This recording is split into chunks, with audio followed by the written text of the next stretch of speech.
Greetings to everyone at any time of day. In this episode, we will try to thoroughly break down playing as an hunter in PvP.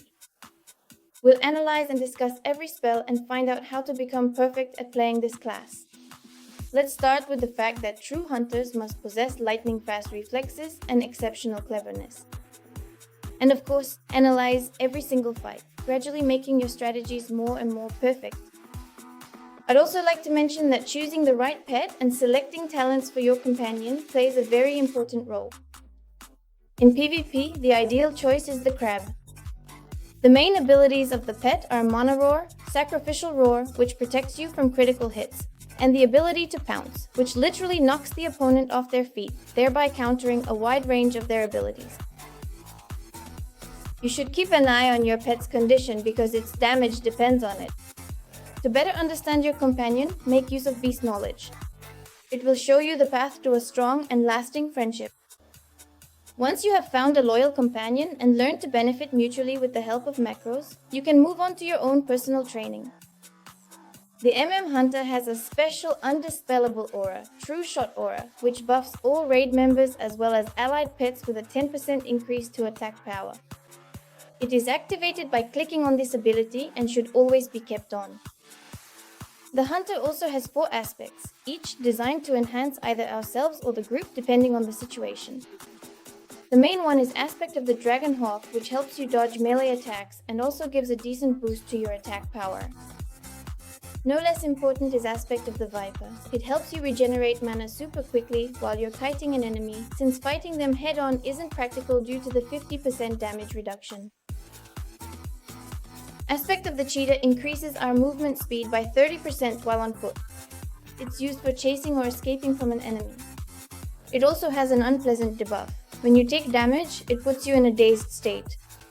The solution is to avoid taking damage while using these aspects, meaning you should activate it at the most advantageous moments, for example, under Divine Shield or Hand of Freedom from a Paladin.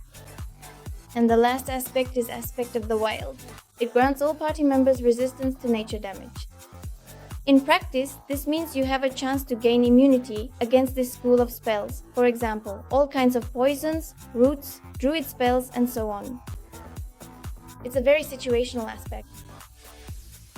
Once you've mastered this, it's time to move on directly to the abilities. The first of these is Hunter's Mark. You can mark a target from an incredible distance of 100 meters, so you should use this skill as soon as the target enters your line of sight. A marked target is doomed to take more damage from all ranged attacks that depend on attack power, and this spell also allows you to see previously marked targets even when they are in stealth mode. The hunter also coats their arrows with special poisons. These arrows are called bites. The Hunter has 3 of them: Serpent Sting, Viper Sting, and Scorpion Sting. Serpent Sting deals periodic nature damage to the target. Viper Sting drains mana from the target, while Scorpion Sting reduces the target's chance to hit, so each requires proper use for maximum effectiveness.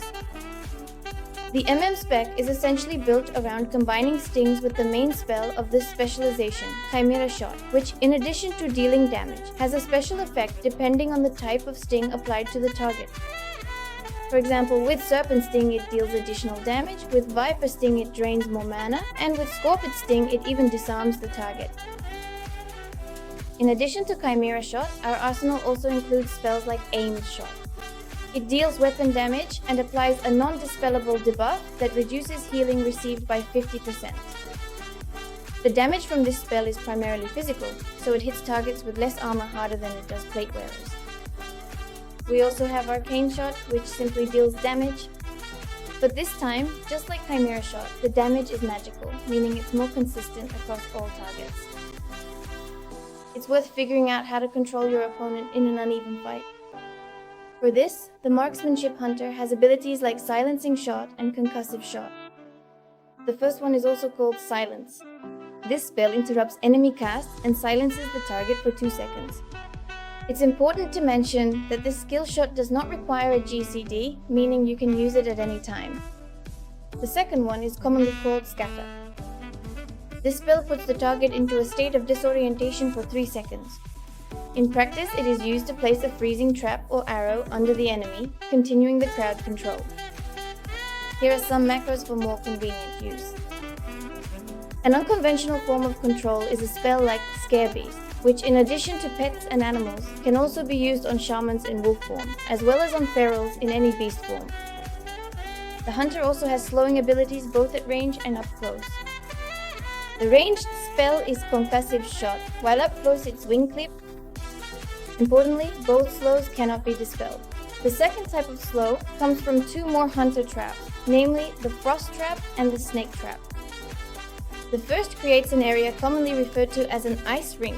It slows targets within its radius, while the second, with the help of snakes, applies a corresponding debuff to the target. This same trap also has two other very strong debuffs. These are healing reduction and casting speed reduction.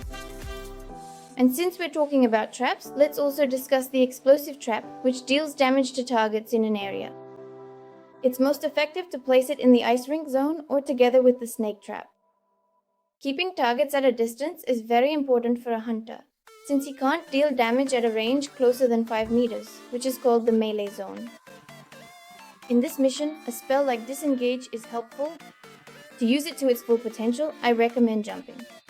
That way, you'll fly farther than promised. On battlegrounds, rocket boots are also used for escaping. Defensive abilities require proper use. In our defensive arsenal, we have Deterrence. The essence of this spell is that it grants you 100% parry and 100% avoidance of enemy spells, with one caveat. Namely, if you are attacked from behind, you will still take damage. It's also very important to know that this spell triggers arms and a skill called Overpower. Therefore, you shouldn't tempt fate by using it close to a warrior. A more versatile spell is Feign Death, which interrupts enemy casts on you and prevents you from being selected as a target for tapping. When combined with Snake Trap, it will confuse any melee class that doesn't have a last target macro, so make sure to use this more often. If you are playing as a Night Elf, your passive ability Shadow Melt will also come in handy, as it can catch spells already flying toward you and prevent them from dealing damage. It's the best passive of its kind. There are also spells like Flare. This ability won't let stealth users catch you off guard. You can use this spell either on yourself or in the presumed location of a stealth user to start the fight with an advantage. Improved detection of stealth is also aided by the ability to track stealth users. At this point, you can also choose to track other types of creatures to display them on the minimap. This very smart feature helps you both avoid and initiate fights. Rain of Arrows is originally a PvE ability for dealing mass damage to groups of mobs. In PvP, however, it is used to flush opponents out from behind pillars or from stealth. An ability like Tranquilizing Shot gives you a chance to remove one frenzy effect and one magic effect from an opponent.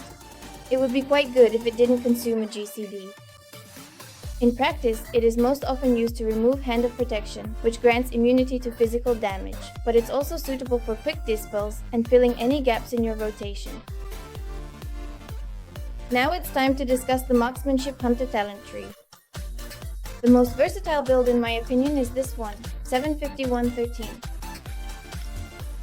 In the Beast Mastery tree, we picked up stamina for both ourselves and our pet, and most importantly, Pet Resurrection, which now takes 4 seconds to cast instead of 10.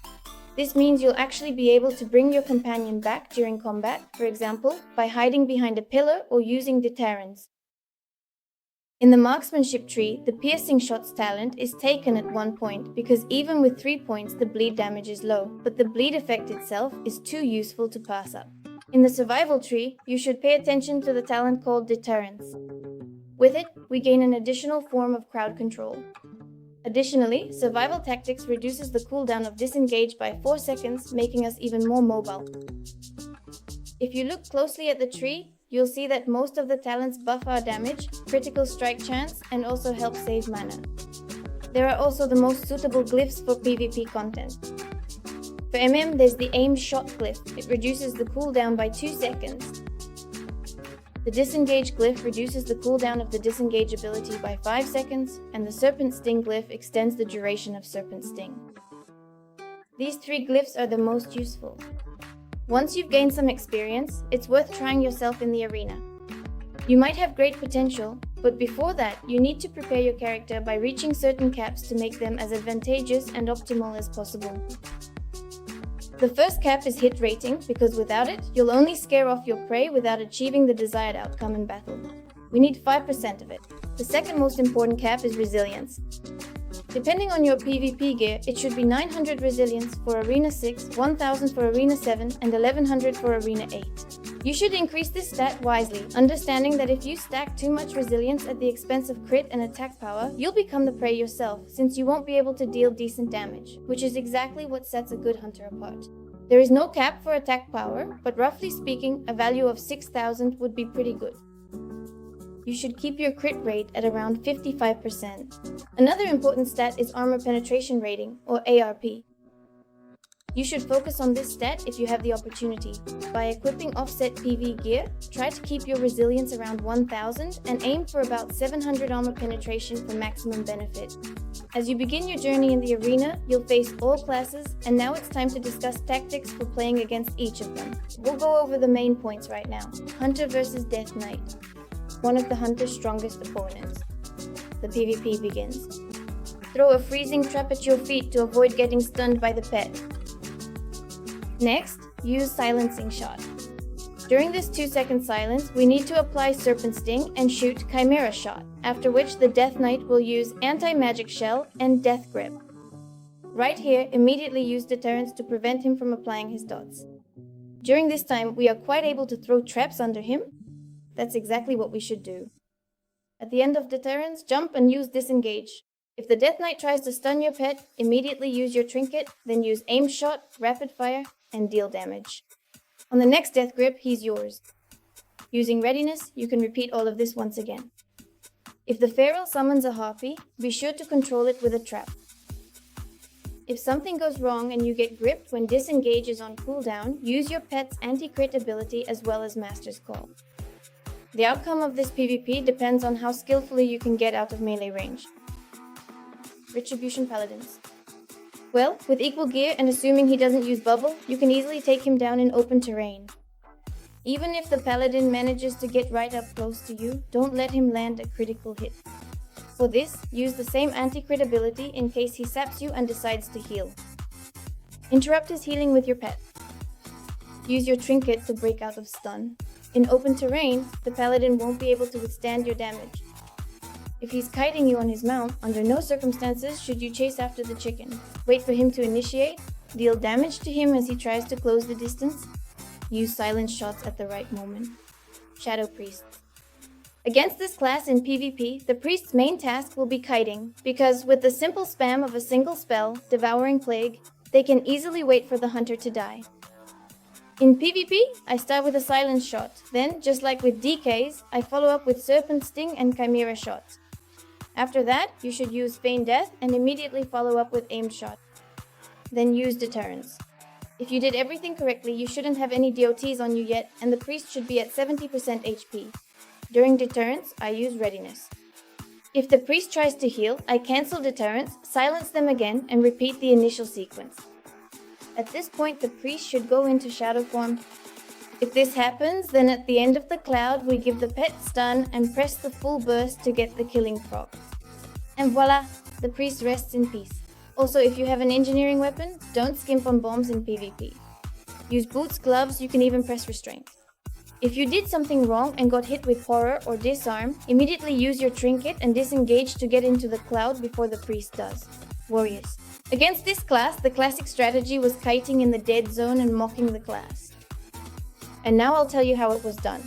For the first charge, you would lay down a frost trap, keep a range of 6 to 7 meters, and kite the warrior in circles.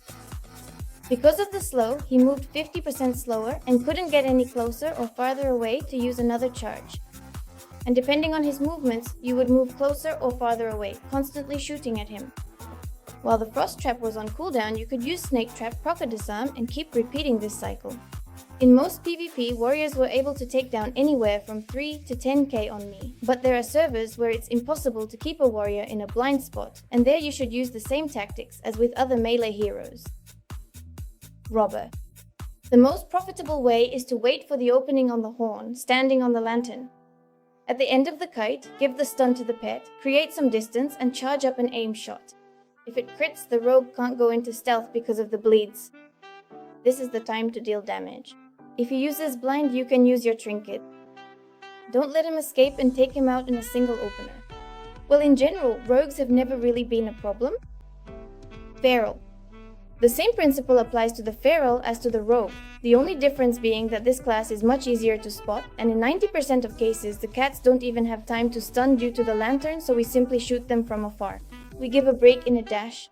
Setups. 2 DD setups. Retreat plus MM.